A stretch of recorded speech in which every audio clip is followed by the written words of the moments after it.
Hi, my name is Bob Grunier, and I'm a volunteer with the Martin Fleischmann Memorial Project. I want to thank Mr. Lin and Professor Huang and National Taiwan University for facilitating this talk and for allowing me to present to you all today. So I'm calling this Natural Balance. It's a follow-on from last year's presentation, and if you haven't watched that, it's available on the Martin Fleischmann Memorial Project's website. I recommend you go and view that because it's necessary understanding for this presentation. Okay? What you're seeing on the slide there is a sample of detritus that came out of one of Professor Huang et al.'s reactors. And you can see some shiny balls in there. And we are going to come on to those in a little while. So the cover slide for last year's presentation was this: working with nature. Possible nuclear reaction mechanism in water. And there is a leaf that my daughter found on the side of an Italian hillside, and she recognized the pattern. So, in my presentation that I gave last year, I made several predictions of the Huang et al. Reactors that, if true, I would be very confident that it was doing low-energy nuclear reactions. So my presentation was on the 13th of December, 2023, and I said that one, the fractal toroidal moment, FTM, wheel within wheel within wheel, which I have this little symbol now,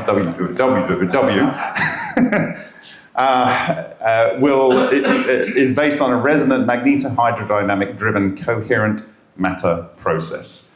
So we should see wheels within wheels within wheels if this is doing the process that I predict. Second, that it will produce from the bottom of the structure, so that is this part of the structure, a disruptive beam. Okay, you'll understand that more when you go and look at what I'm going to reveal to you today. Third, that strange radiation, SR, or coherent matter traveling waves, CMTW as I prefer to call them, will be present. That you will see iron-rich crenellated microspheres. These are very, very specific structures, and we're going to see if we see those things. And lastly, we should see transmutation in the form of electronuclear collapse, ENC, and in the form of electronuclear regeneration. And these are terms that were coined by Dr. Takaaki Matsumoto, who has unfortunately left us, and we'll talk about that at the end. So, the first samples were provided to me post that presentation 2 weeks later on the 29th of December 2023.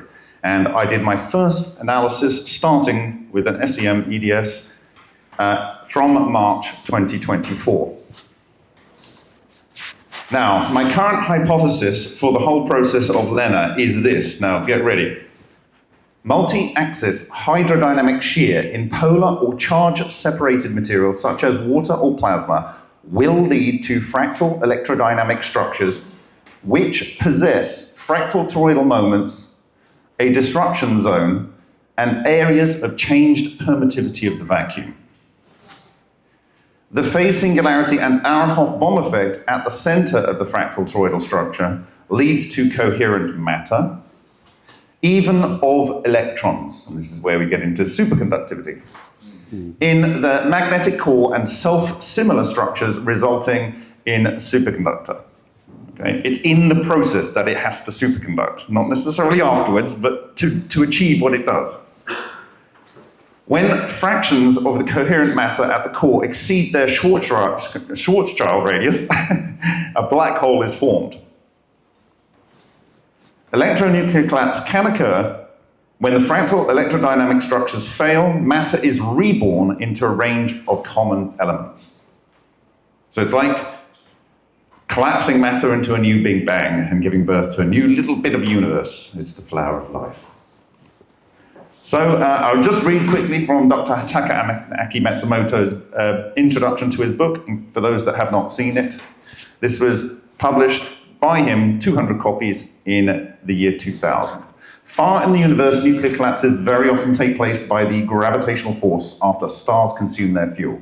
Since the electromagnetic force is about 40 orders stronger than the gravitational force, it should be easy to induce similar nuclear collapses by electromagnetic force in laboratory, but we never knew until now how to do that.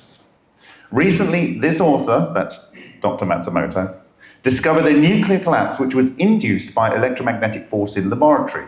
During studying of the mechanisms of so-called cold fusion phenomena, several kinds of nuclear reaction which were directly induced by the electromagnetic force called electronuclear reactions were found so far to occur in a special state of hydrogen clusters called actinic clusters or micro-ball lightning.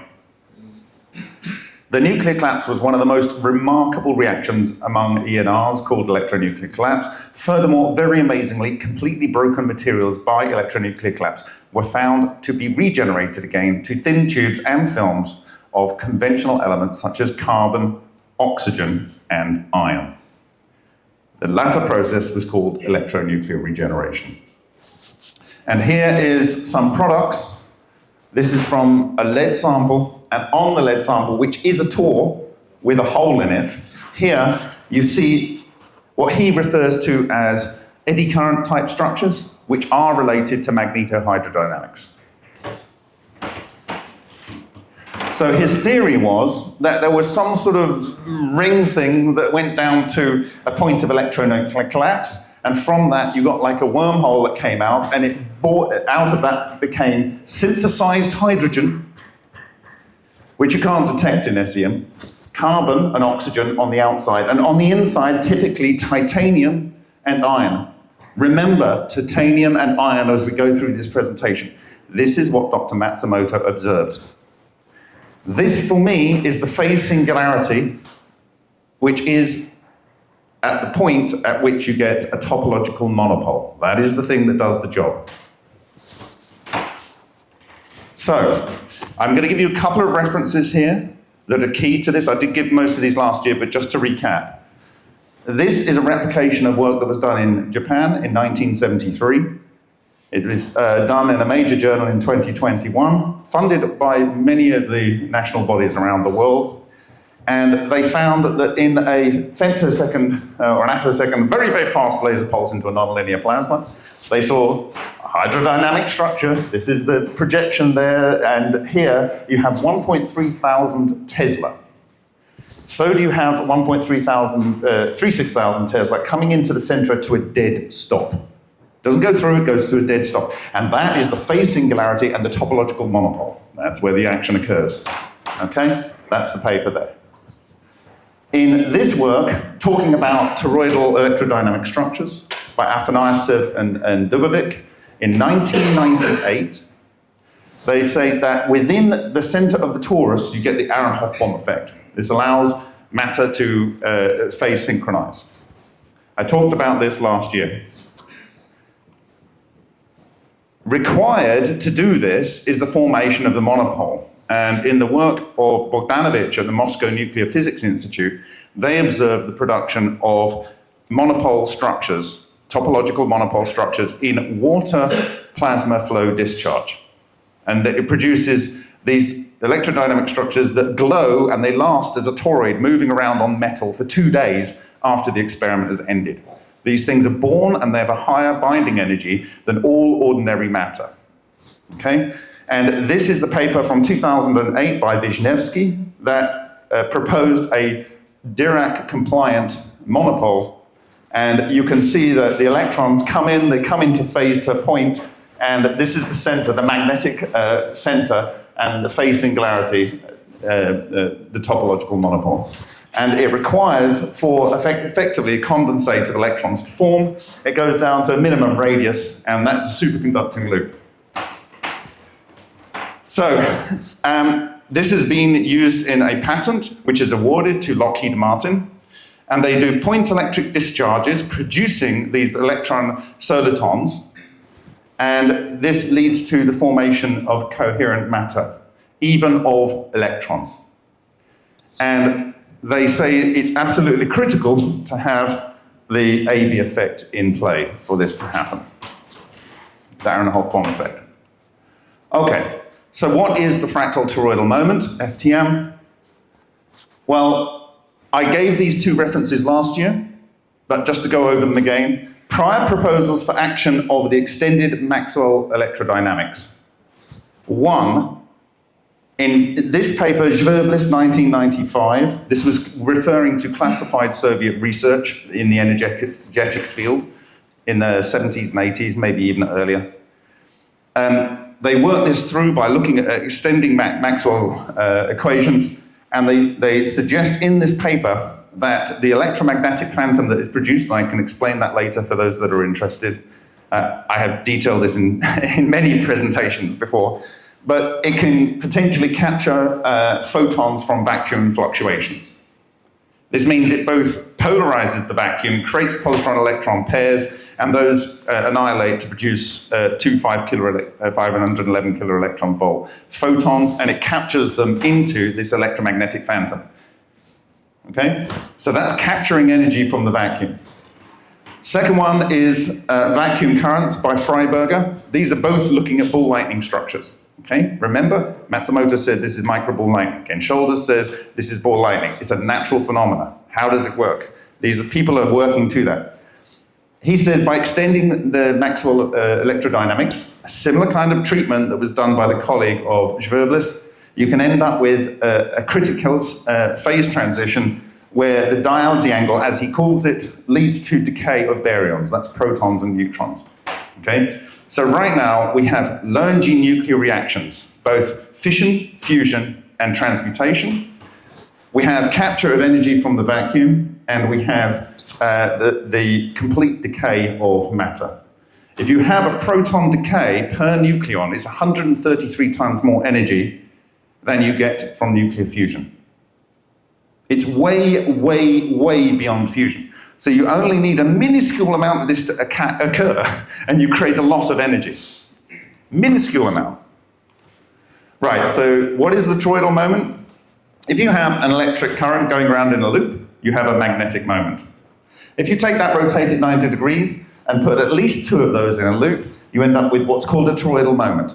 You take that, rotate it 90 degrees, and you have what's called a hypertoroidal outside of Russia. They call it supertoroidal in Russia. I call it fractal toroidal because the other terms are like supermarket and hypermarket. They don't make any sense, but fractal does, okay? And you can keep doing this, and on and on and on. This is the wheel within a wheel within a wheel. So, in a presentation that I gave in Italy, 28th of September 2022, named this, specifically targeting ultrasonics, I showed this slide, which was from German work, and you can see you have these two similar structures mirrored. For this to be a yin-yang, it needs to have a wheel here and a wheel here, making this wheel. And that is a wheel, and that is a wheel, so you have a wheel within a wheel within a wheel. Okay? And also, you have it again here and here if these are a pair. Okay? That is the magnetohydrodynamic structure, the fractal structure, and I'm representing what we've got here, and you have a phase singularity at each of the fractal levels. So this is the n-level fractal topological monopole zone. This is the n-1 zone, and you'll have an n-2. And there's different magnetic pressures in each. Now, I've only done a 2-2, which is similar to this structure in the bold structures, and that's mostly what you seem to be getting in your system, and I will show you that. So, self-similar nested vortex, whirlwind and tornado. The tornado, the vortex, the whirlwind, is the only structure in nature, the only structure which is negentropic. It is the basis of all life. You have an emergent tornado from here, but that is made by two tornadoes, and they are made by two tornadoes. So the tornado and the ring soliton that creates the tornado is a chicken and egg situation, but this is how life begets life. It has a phase singularity topological monopole. So here is a 3D structure, here is the 2D structure, showing the yin-yang, exactly and precisely and correctly in a normal hydrodynamic flow. Here you can see the 3D structure, and because of the combination of the electrodynamics here, you end up with what's called a non-radiating boundary. Outside of this, there is no electromagnetic waves being propagated, only scalar and vector potentials. There are communication technologies based on this being developed right now by one Hal Puthoff at NASA for communicating with submarines. Okay? He actually has a patent based on this from 1993. He's extending that patent, but he doesn't refer to that patent currently, right? Okay, so you can see that I've showed the wheel there, like this wheel here, and then I'm showing the little wheel in there, which is like this in itself, and so on. So again, that's why you get this. Okay, now, in that same presentation that I gave in 2022, I showed this mainstream paper in Physical Review B from 2014, okay? And they're calling it hypertoroidal because we're in the West. That's what we call it in the West, okay? And they say you can change, by changing the aspect ratio on your hypertoroidal structure, you go from a ring up to almost a sphere. And if you change the polarization by a number of megavolts per meter, you end up with a vortex one way, and you end up with a vortex the other way. And they're looking at this for next generation data storage, okay, and communications, as I said before. Now, be ready to have your mind blown. Because what I'm about to show you on the next slide, it freaked me out when I saw it in Huang et al.'s reactor. You ready? Boom! Oh. How is that even possible? This is a yin-yang pair, and in it has a yin and a yang and a yang and a yin. They are a pair that have pairs inside them, and you're going to find out that they've got pairs inside them. This is utterly mind-boggling levels of data. Look, that's what they predict on a nanoscale from mathematical predictions. This is what you see. And look, that's 10 microns. These are physically massive structures. Right, this is also on your reactors. There is the magnetohydrodynamic structure. Note, it is exactly and precisely as it should be. It's not guesswork, it works exactly like this. Note, this is a 20 micron scale, and on the next, this is from the DHX2 reactor. On the next slide, I will show you the same scale, but the outside of the structure, the N-level wheel, this is the apple of it, by the way, it's the apple structure, that will be blown off, and you're going to see what I call the fat Oreos inside, and they're going to be these parts. All I have done is change the image, and I've moved this up to where the next structure is. Watch this. Boom! These are the internal structures, exactly and precisely as they should be. Not slight guesswork. Nature does this exactly.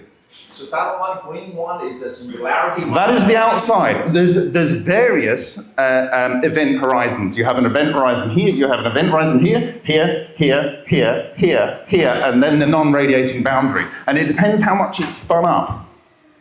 And what it'll do is, if it gets too strong, it'll split into the next level of quantized structure up. It's absolutely incredible, the data that you have facilitated here. Thank you, Mr. Lin. Okay, so look, watch. Bang! Now it's not just there. What they tried to do when they collapse, this tries to fold on itself. You can see that that one is in 90-degree orientation. It's trying to fold round there. It's ejecting, because as it's dying, it's ejecting the material that it captured into its phase singularity. Over here, there is one, and it's basically lost the other one. But look at this. It's got where the hole is. Can you see it? Absolutely mind-boggling data. Look, this is an apple, like the one I showed you here. That's an apple. It's two apples. This is a next order structure up. Look, this is an apple, and it's burst here as this died, and the bits from the inside have come out. That was the wheel, and the wheel that was inside this wheel, the apple. Okay? Look at the next one. Watch this, watch this. This is a massive collapsed structure that hit the surface.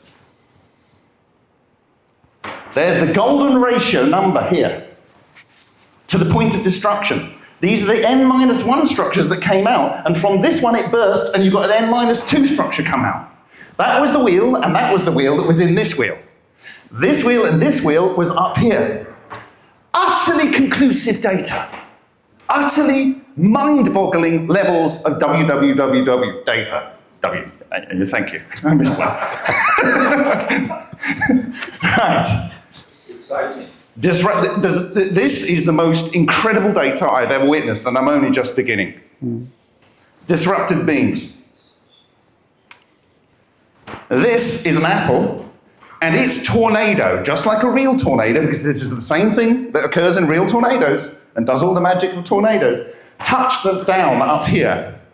And as it touched down, it was pulling in copper from the surface. This is why you don't want a too high COP reactor, because it'll destroy the metal, right?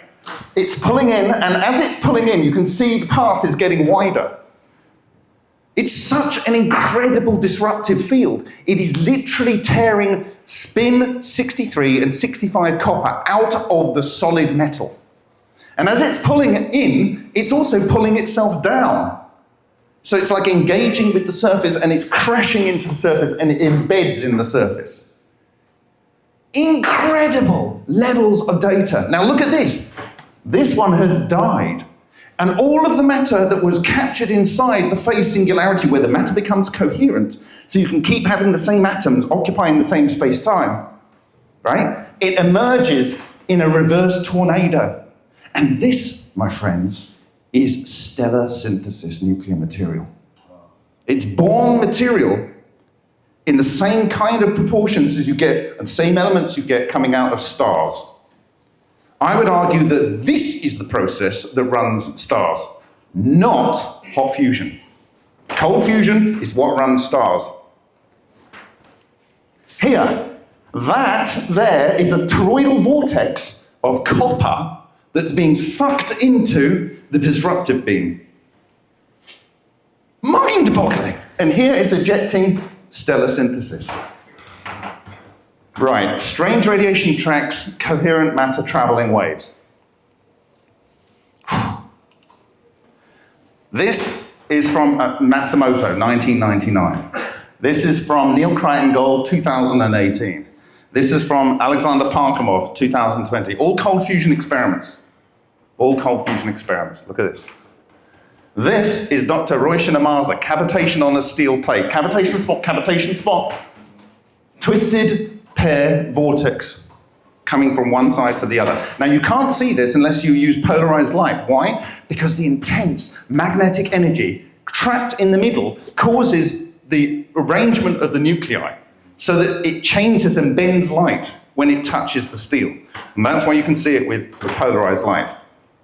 This is from a cold fusion experiment by Dr. Matsumoto, palladium deuterium, okay? Early 1990s. This is the fractal toroidal structure, and it's broken up, and some of the structures have come out. You're literally seeing on an X-ray film how this process works. But we've got better than that.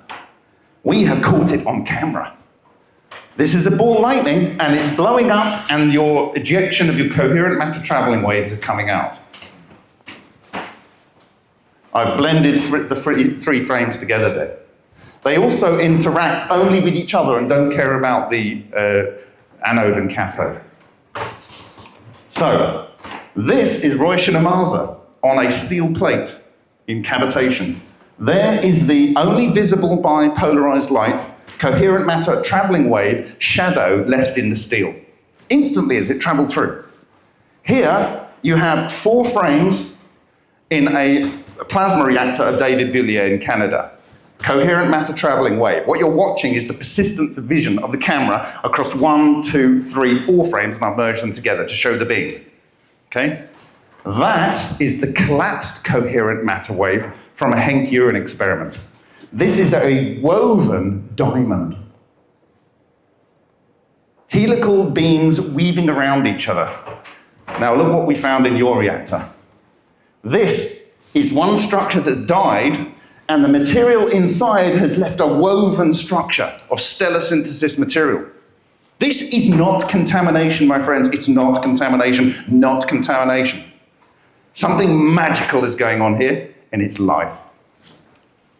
This, my friends, is another structure, and it's crashed in here, it's come along here, and it started to destabilize, and this is actually an N-1 level TOR section.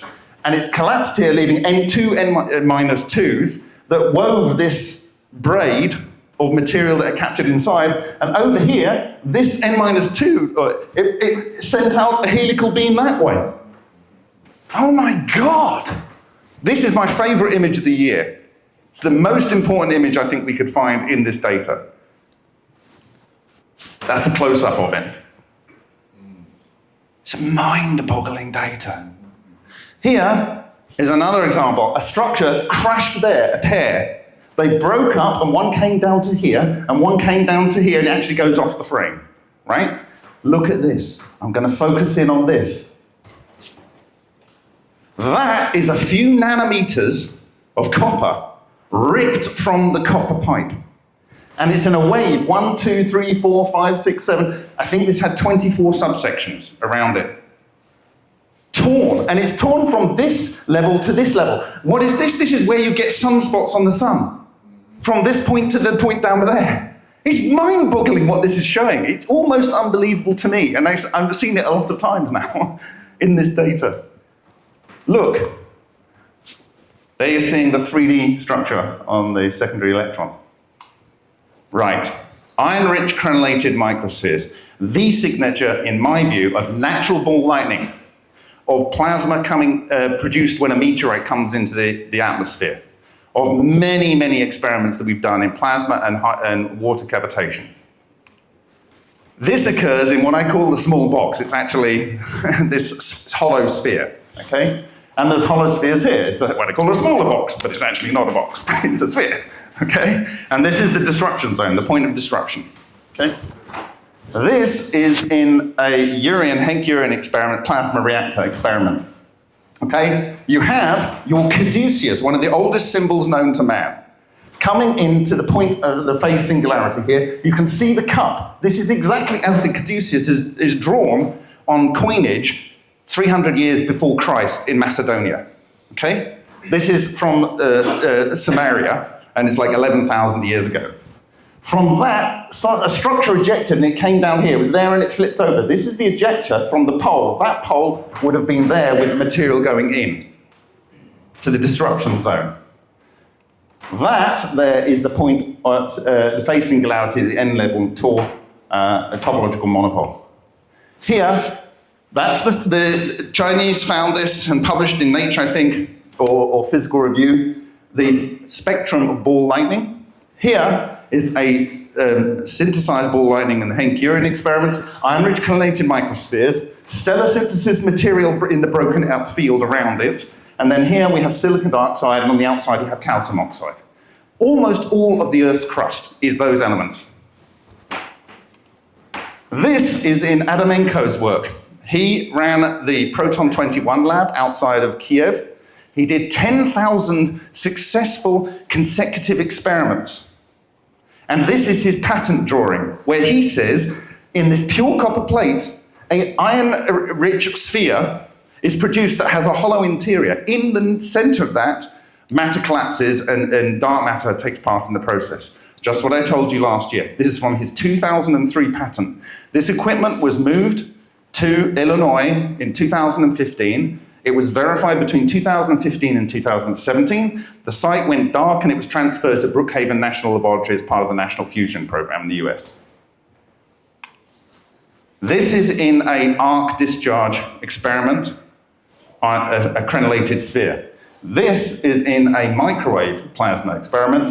Hollow, you've got a sphere here with a hole in it in one end. Oh, what happened there? Oh, I clicked on something.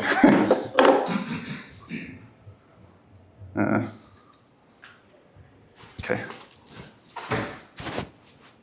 Try not to click on anything. Okay.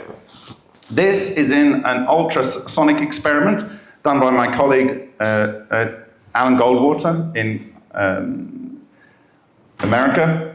This is one of the iron-rich crenellated microspheres produced in 900 seconds. It has silicon dioxide on the outside, because that's what's the next thing on the outside. Because if you fuse two silicon, you get iron, by the way, right? And it has these crenellations, and then this coherent sort of glassy layer, and then this is the inside. So this is a broken up structure. And you can see it's triangular, a bit like this triangular section here, okay? This is in a plasmoid reactor by Malcolm Bendel. This is a hollow sphere in the plasmoid reactor of Malcolm Bendel. This is your material, Ben. Now watch this. This is in your reactor. Where's the superconducting? It occurs to make these things, you need the superconducting field. It doesn't stay as a superconductor. Where it happens? In singularity? There's no singularity. Not in the whole universe. And there are these things making black holes. And where are superconducting? Scale invariant. Where is superconducting? It occurs to make this magnetic core. The electrons come in through the Ehrenhof-Bohm effect, and they produce a superconducting ring, and that produces an intense magnetic beam. And that's what's doing the work. It's producing the topological monopole, and that's what's doing the work. So the final product has no superconducting. Well, I don't know. That needs to be investigated. Maybe it has some latent superconductivity. I don't know. I do know these things don't rust. You gave this to me a year and a half afterwards. There's no rust at all on it. This is not the formation of rust. How is this possible? It was living in water. Not at all rust. It's a special ratio of FeO to it, we've seen, which was only discovered in China in 2017. And it required 1700 degrees in a diamond anvil at something like 760 gigapascals. I don't know, it's ridiculous pressures. That means if this is this material, the pressures in there are gargantuan by the electrodynamic structure. So I think Bob, the transformation here is, the form of superconductivity. Yes. And then you form, and then in order to yes. all those magnetic field, and then separate material into that form. Yes. Structure. You basically create unlimited amount of electrons. Well, it gets to a point where the strength and the density of energy exceeds the Schwarzschild radius, so neither light nor matter can accept. Only things can go in until the overall electrodynamic structure dies because of some instability, or it doesn't get fed enough electrons, and then it dies. So by this kind of corresponding etc., what's the temporal scale? We do know the spatial scale, but what's the temporal? This one will picosecond these things, the yin-yang structures in a normal $35 ultrasonic cleaner start getting formed in 8 43,000ths of 1 second, right? Because this isn't what I showed you earlier, where they're putting an incredibly high-powered laser into a nonlinear plasma. You've got a polar material. And when you spin a polar material with easy water, it starts creating electrodynamic structure, magnetohydrodynamics. And that becomes fractal very quickly. Right. And because you keep feeding it a little bit of energy on a resonant standing wave and phase conjugation, so you get like one wave like that and another wave like that. And so you get a node and you get an antinode. And so it transverse to that, you get the yin-yang forming, okay? It happens on the surface. And if you look at Piotr Kapitsa, the Nobel Prize winner for discovering superfluidity in liquid helium in the 1930s, he won it in the 70s or something. In 1954, he wrote on the subject of ball lightning or something, on the matter of ball lightning. And he says when his hypothesis, a microwave hits the ground, it gets reflected, so you get phase conjugated waves, and transverse to that, you get the ball lightning formed. So this is consistent with everything we know about magnetohydrodynamics and extended electrodynamics. So that exactly perfect going to fit into the system design and cavitation, that one, the frequency. Yes. That one typically will cost. I will show you what I believe made some of Bin's reactors very effective. This is in Bin Huang, his work. Yeah. We not only have a cracked iron-rich crenellated microsphere, we have the material still stuck inside and it's got soliton structures. And this is the synthesized material. Transmutation. Again, the point of phase singularity, topological monopole. This is the point that collapses the matter, the electronuclear collapse. This is not a singularity. It's an area, and it's very specifically based on the sacred geometry.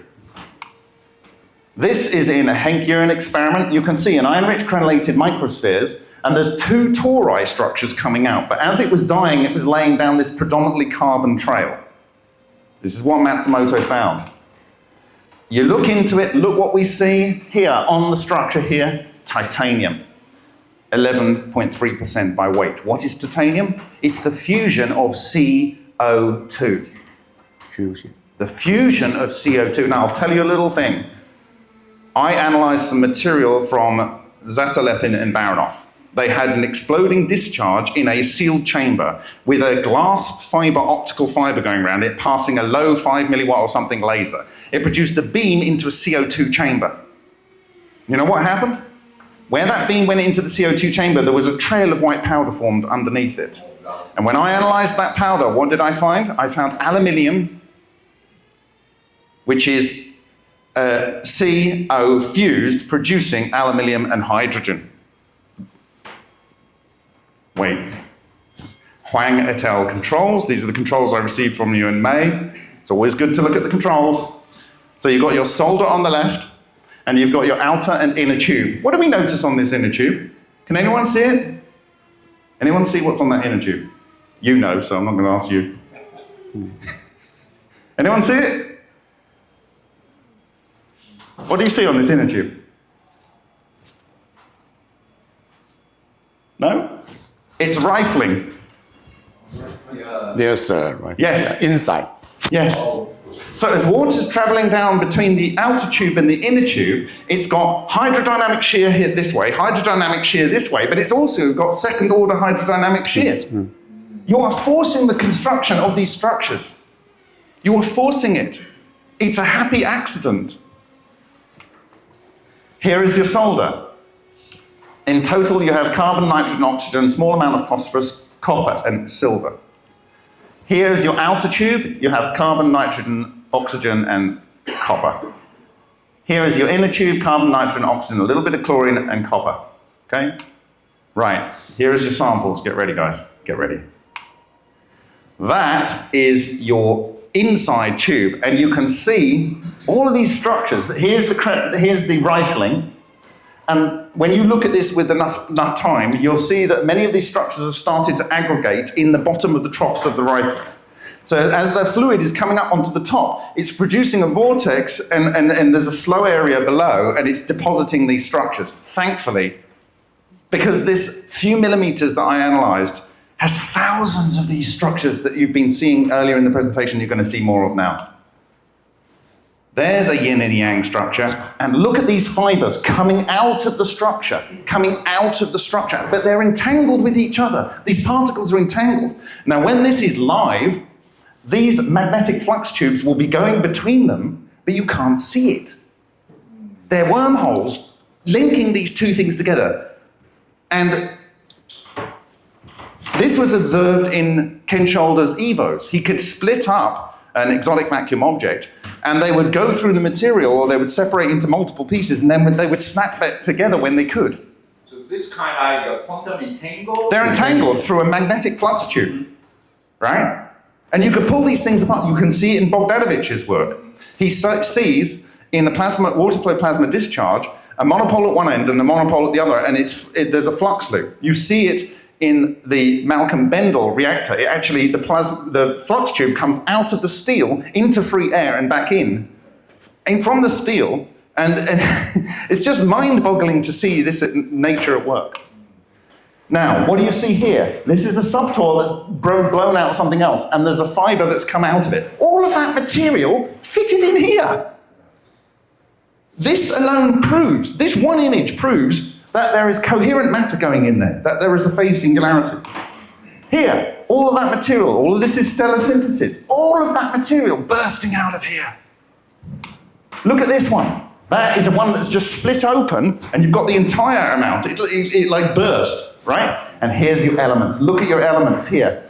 All of the stellar synthesis elements. Yes, we had a little bit of chlorine. Yes, we had a little bit of phosphorus. And we had copper. And we've got water. But look what we have. We have sulfur, calcium, aluminium, magnesium, potassium, iron.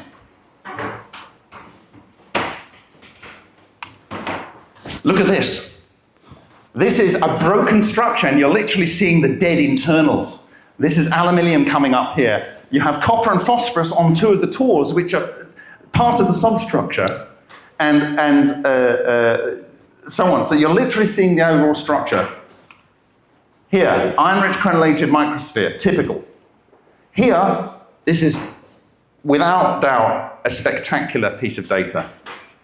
This is regenerated matter, like the one that I just showed you before, and it's broken the shell, okay? And here, this is, the structures come on the outside of the ball, of the core, and this is golden ratio between the glassy section on the inside and the crenellated section on the outside. This drives all of the golden ratios in your body and in the nature. Look at that. What is in the core? 22, nearly 23% titanium, fusion of CO2 in toroidal solitons.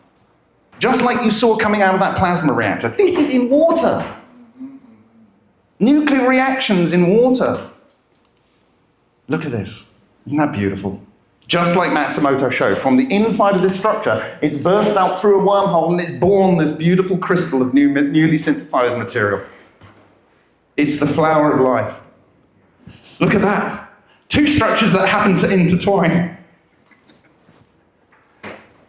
Samples, this is my conclusion, samples from the reactors evaluated show all of the expected signatures of my hypothesis as proposed prior to receiving any samples. Coherent matter traveling waves are being produced that may include relic neutrino clusters that could produce further excess heat if leveraged correctly. So out of this, you're getting collapsed matter, and it produces a beam of material. And this has been verified by looking at a guy called Griffin Brock. He's produced a replication of a Tesla shadowgraph tube, produces beautiful X-rays at 22 feet away. Not as harmful as X-rays, producing, because it's co-limited beams, you don't get any diffusion, you get incredible images out of this thing. And on that electrode, just over a week or two ago, I found the magnetohydrodynamic structure perfectly represented. And in the core, you get the stellar synthesis of elements just like you find in your materials. I'd like to thank my dear colleague, Alan Goldwater, who allowed me free use of his SEM for about a week to look at this material. You can see the two money shots on there, the apple structure, the magnetohydrodynamic structure, and the internal structures on there. This is a really proud moment for me. And thank you, Mr. Lin, for making this possible. And thank you, Mr. Huang, Professor Huang, for all you've done. And I'd like to also make people aware that there's about 2 or 3 days left. I'm producing the family gave me 142 kilograms of materials from Dr. Takaaki Matsumoto. We will be sharing all of the logbooks, all of the analysis logbooks, and videos that he took of his experiments, and updating everything with color images from the original negatives and original things. So if you want to grab a picture of that, that would be great, and you can get a digital version for $30. So I'll give you a second. Is it Amazon? You can buy from Amazon? No, I'm doing a Kickstarter, so it's a social funding program, so yeah. So just give you, and then you send the book, or? No, you go to the Kickstarter. Oh. The PDF will only be available to people on Kickstarter, okay? And you'll see many, many things that we've observed in the Huang reactor. I'd like to thank all these people, the contributors to the MFMP, the researchers and volunteers that have worked with the MFMP, my colleagues past and present, especially Matthew, Ryan, Alan, Henk, and Sho, supporters of my personal blog at remoteview.ico, and some major donors, Charles, Stephen, Goran, and many of the donors, big and small. So with that, I will say, it's been a real pleasure and an honor to have the opportunity to be the one to look at these samples. Thank you. Any questions? Bob, I really appreciate it, because you have the recording, I think 3 hours, like YouTube, regarding all the SEM and FDS, and I watched that one 3 hours, and then you have done great analysis. I watched all the video, and then you show this one, some pictures you already showed in that, the YouTube. I think you've done a great job to link that information together. Before, if I see that one, I have no clue. Mm-hmm. But after you give me that books, I read that books, Mm-hmm. and then from your lecture, Mm-hmm. now I understand. Not 100%. Yeah. Just try to It's okay. try to learn. It's okay. But I understand now why you're saying that one, and then those learn from nature balance, Yeah. and then the just suck in and regenerate the material. Without the nuclear reaction, that's not going to happen. The image of the technology that runs the universe is in our faces. That's right. So And it's mind-boggling that in the yin yang, or the omega and the alpha, these are all symbols of how the technology works. And I don't know how ancient people knew it, but it doesn't matter. They did. Someone did. But you done They were getting very lucky with their guesses. 笑了。 great analysis, Yeah. and then bring that one possible. This is far more important than just superconductivity. You understand that this is the flower of life. It's how nature works. And you proved it in the samples that you gave me. Yeah, from your presentation, you mean that there's a superconducting process Yes. during Necessary. Absolutely necessary. necessary. That means fusion process, including superconducting process. It's matter coherence. You're creating magnetic pressures 5 orders of magnitude stronger than the So the center of superconducting. our sun, Sol. The same magnetic pressure that you would get inside a pulsar. This is by Lutz Yeatner. He's done the calculations on a 5-micron structure. So you are literally creating neutron star level pressures inside your reactors. So that's a superconducting. It has to be. Has to be. It has to be electrons in coherence. So It- what kind of material involved in superconducting process? sorry, what? Material involved. The electrons. Oh, They form Cooper pairs and they come down. Look. That's right at the beginning. Yeah, there's too many slides.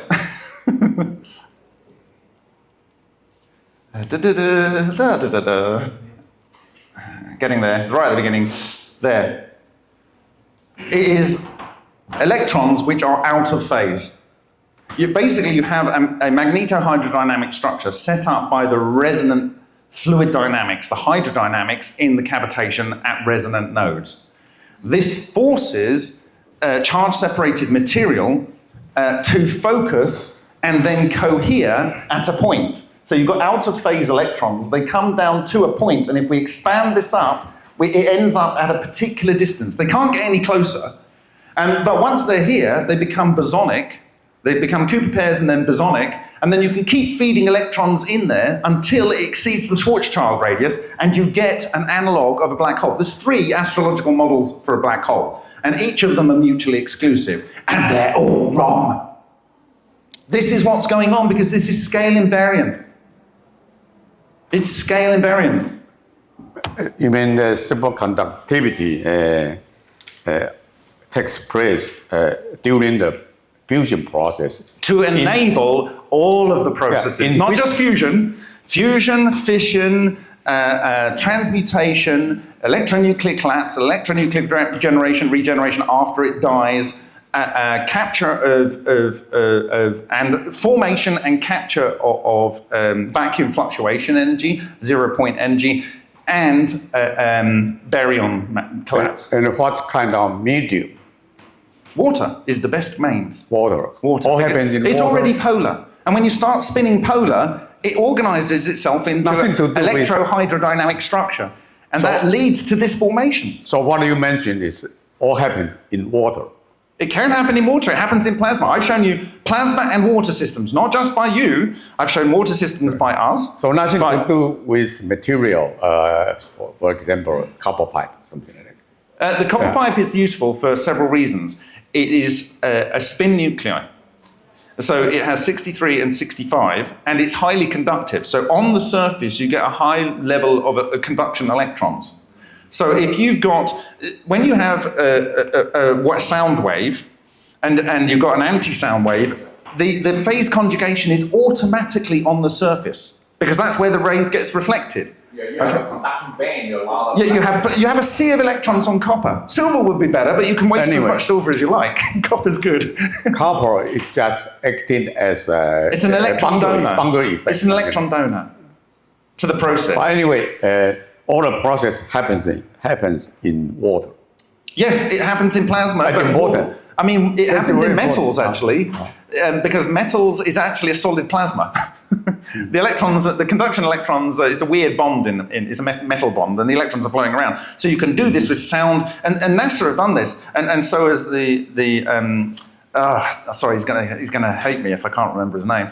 So it's some Italians, they've done, just put sound into metal, and they see these toroidal structures and transmutation in the middle, just by putting sound into metal.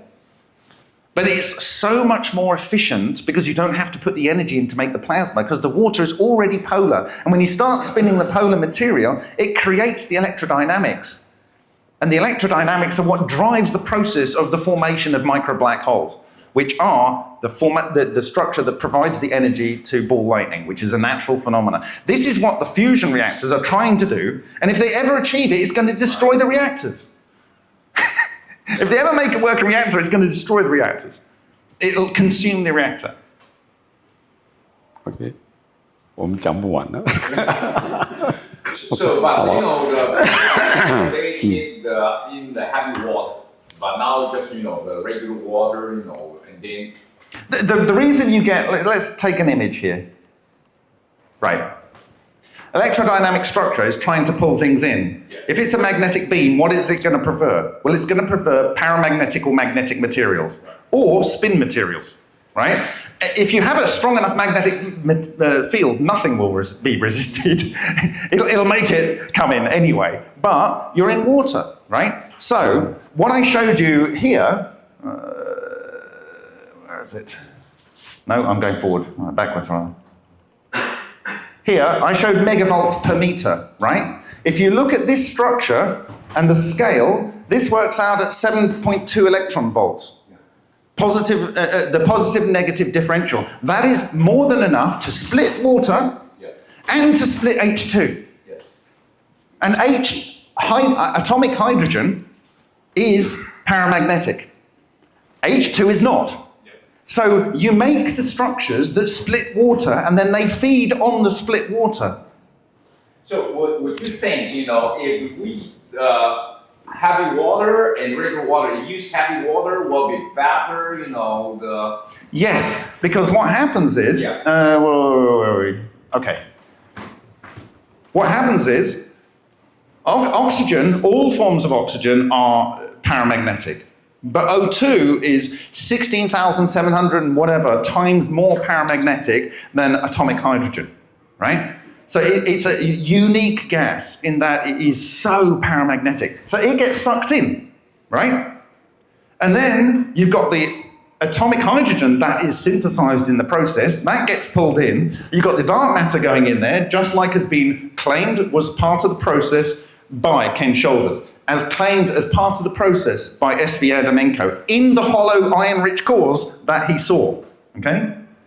And in there, they fuse to oxygen-17. And when you get oxygen-17, it's now spin nuclei. So it's more preferential to go back in than any of the oxygen-16 or oxygen-18. You understand? The process accelerates, and it makes a stronger and stronger structure. It's beautiful. And when you look actually at the formation of galaxies on the Hubble Space Telescope, they have this north monopole and south monopole, and in the center of the forming galaxy, what do you see the spectrum of? Oxygen. 17. Oxygen, probably 17. It's the same spectra though, right? If you want to give yourself a difficult job, try and find the difference between oxygen 17 and oxygen 16 spectrum. Oh, 17, very important. It's going to be oxygen. It's incredible. It's all through nature. And your data nails it. I predicted what you would see if your process is working in the way that I've seen in other systems. And you nailed every single aspect. Anyway, everything happens in water. Yes. Yeah. This is happening when water is trying to work its way through a crack in the ground, making hydrothermal water, which is very good for you because those elements are new. They've been synthesized as the water was coming through and cavitating. When water is going down a stream producing cavitation. It is producing new elements. That's why life likes to live in a fast-running stream. That's why the salmon like to spawn upstream, because there's all of these new elements there. That's why life likes to live near a shore, because the water's crashing on the shore, making new elements. It's beautiful. So in nano process with water, there's no reactant like a chemical reaction. Water create nuclear reaction. Nothing to do with reaction. The polar nature of water through hydrodynamic shear, and in your case, because you use wonderfully spiraled tubes, more hydrodynamic shear and multi-axial hydrodynamic shear leads to the electrodynamics that do the magic that someone must have known a very long time ago. But anyway, originality comes from water. Yes. Reactions, fusion in water. It's not just fusion, it's all of the above. It's everything that creates life. It's everything that creates life, and it's even black holes. You're making little black holes and you're letting them die. And a reactor design just help. Yes. The reaction. So it will produce etheric matter streams. What do I mean by that? There are three components of matter. There is the electrons, there is the nuclei, which can be from a proton upwards, and there is relic neutrino clusters. Okay? And these can be in the form of neutral clusters, which are just what the Russians call magnetotoroelectrical radiation. And when you add ions or electrons, you get positive or negative net charge magnetotoroelectrical clusters, which are exotic vacuum objects of the charged type, of the white type. And these are synthesized. Now, you may be losing these, and you can benefit from those by introducing things like potassium into the reactor, because potassium is synthesized in the reactor, but you want potassium-40 component, the 0.02% or whatever it is, potassium-40, because that can release high energy. Or around your copper pipe, as I told you in May, you add in things like lithium fluoride. Lithium can, with the interaction of this material, and fluorine with its spin nuclei nature, can be either trapped and pulled in, or it can synthesize heat outside. And in the work of Dr. Alexander Parkhomov, he found lithium fluoride produced the most excess heat outside of the generator of the strange radiation. So you can take your pipes, put materials around it, and you might massively increase the amount of heat you can produce, because you're not wasting this fraction of matter that comes out. Yeah, it's about time to. I think we have to end. That's okay. Okay, that's okay. If anyone's got any questions, also I have so much data. It's not just 3 hours. Okay. I've got hundreds of hours of data, many videos. 5 minutes rest. Okay. Okay. But I think that 3 hours, the analysis is really great. I watched you a lot. I watched not only one time, a couple of times. To absorb what you're saying, It's called flux capacitor. If you go to the MFMP's YouTube channel, it's called flux capacitor. It's the one where I have my colleague here. Where is it? Right at the end, Alan Goldwater. Oh, I'm right at the beginning now. And I really mean flux capacitor. It stores magnetic flux, and it gets stronger and stronger and stronger until it can affect nuclear transmutation, zero-point NG harvesting, and matter collapse. And bearing in mind, if you get CO2 forming, you get 5 electron volts, right? If you get hydrogen forming per nucleon, that gives you 4.62 electron volts. That's the highest energy you get from any chemical reaction known to man, right? If you get uranium-235 splitting, you get about 201 million electron volts. Divide that by the number of nucleons, it's about 1 million electron volts. If you take deuterium and deuteron and you fuse them to 4 helium, you get something like 26 or 25 mega electron volts. That's about 6 mega electron volts per nucleon. If you take one 938 million electron volt proton and you do baryon collapse, that was predicted by Freiberger at the SLAC Institute 2009 in a ball lightning, using extended Maxwell electrodynamics, you get 930 million electron volts per 1 nucleon collapsed. Divide that by 6, you get roughly 133 times more energy per reaction. It's ridiculous. And that is the opportunity that you're tapping into. You only need to hit it once in a blue moon, and you get a lot of heat out. Yeah. Okay. Oh, and by the way, Okay. last Thank point you. is, Thank you last very point much. is this.